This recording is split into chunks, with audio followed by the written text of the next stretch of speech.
ఇంకొకటి నేను రాష్ట్ర ప్రజలకు కూడా విజ్ఞప్తి చేస్తా ఉన్నా. ఈ మధ్యన ఒక అలవాటుగా మారిపోయింది.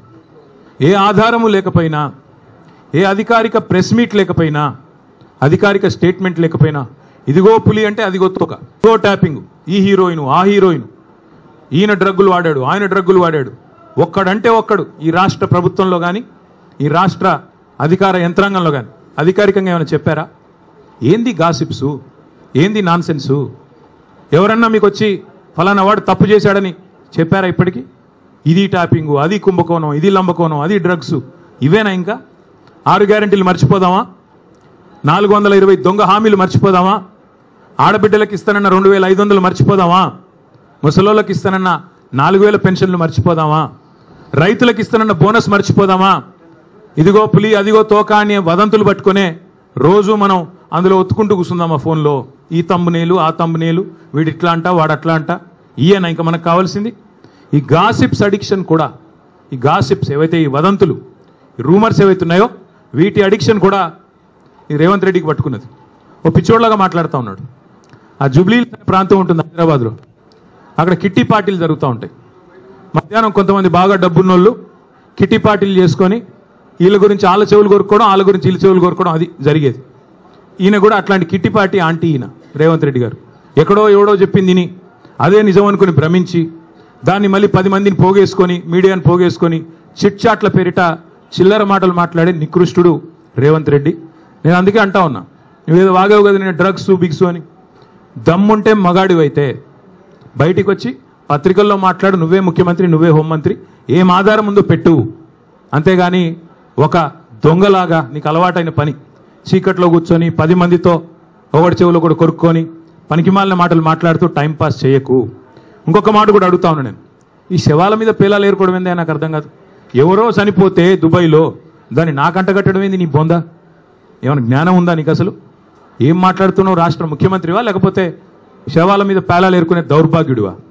నేను అందుకే అంటా ఉన్నా, నీకు దమ్ముంటే ఆధారం బయట పెట్టు, దమ్ముంటే ఏ టెస్ట్ చేస్తావో చెయ్యి, దమ్ముంటే నీ దగ్గర ఏం ఆధారం ఉందో పెట్టు. లేదా ఈ కిట్టి పార్టీ ఆంటీ లాగా ప్రతిరోజు వీళ్ళ చెవు కొరికి వాళ్ళ చెవు కొరికి హెడ్లైన్లు మేనేజ్ చేసి మీడియాను మేనేజ్ చేసి ఎక్కువ రోజులు బతకలేవు. ఇంకో మాట నేను అడుగుతా ఉన్నా, నేనేదో అంటా ఉన్నాడు, నేనంట కోర్టుకు పోయి స్టే తెచ్చుకున్నా అంట. కోర్టు ఏం చెప్పింది తెలుసా రేవంత్ రెడ్డిని? ఇట్లాగే పిచ్చిబాగుడు వాగుతుంది. నేను చెప్పేది ఈరోజు కాదు, 2021లో ఇట్లాగే సన్నాసి మాటలు మాట్లాడినాడు, డ్రగ్స్ గిగ్స్ అని. నేను కోర్టుకు పోయి పనికిమాలిన మాటలు మాట్లాడుతున్నాడు ఆధారం లేకుండా అని కోర్టుకు పోతే కోర్టు ఏం చెప్పింది తెలుసా? చెత్త మాట్లాడితే చెప్పు తీసుకుని కొడతామని చెప్పి ఇంజంక్షన్ ఆర్డర్ ఇచ్చింది. దాన్ని స్టే అంటాడు. ఈ మూర్ఖుడికి ఇంజంక్షన్ ఆర్డర్ తెలియదు, స్టే తెలియదు. చెత్త మాటలు మాట్లాడితే చెప్పు తీసుకొని కొడతా అని కోర్టు చెప్పింది, నేను కాదు. బుద్ధి జ్ఞానం ఉంటే ఆ ఇంజంక్షన్ ఆర్డర్ ఇంకా ఉంది. నువ్వు ముఖ్యమంత్రివి. ఒక థర్డ్ రేట్ చిల్లరగాడిలాగా బజార్లో పోయే చిల్లర పంచాయతీలాగా చెయ్యకు.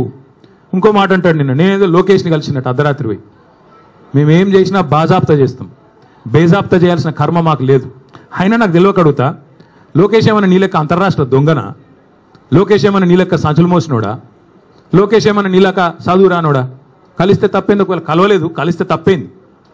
అయినా నాకు తెలియక ఇంకో మాట అడుగుతా, పక్క రాష్ట్ర మంత్రి యువకుడు, నాతో డెఫినెట్గా సత్సంబంధాలు ఉన్నాయి, ఇద్దరం కూడా ఫ్రెండ్లీగా ఉంటాము, కలవలేదు కానీ కలిస్తే తప్పేంది? నాకు తెలియక అడుగుతా.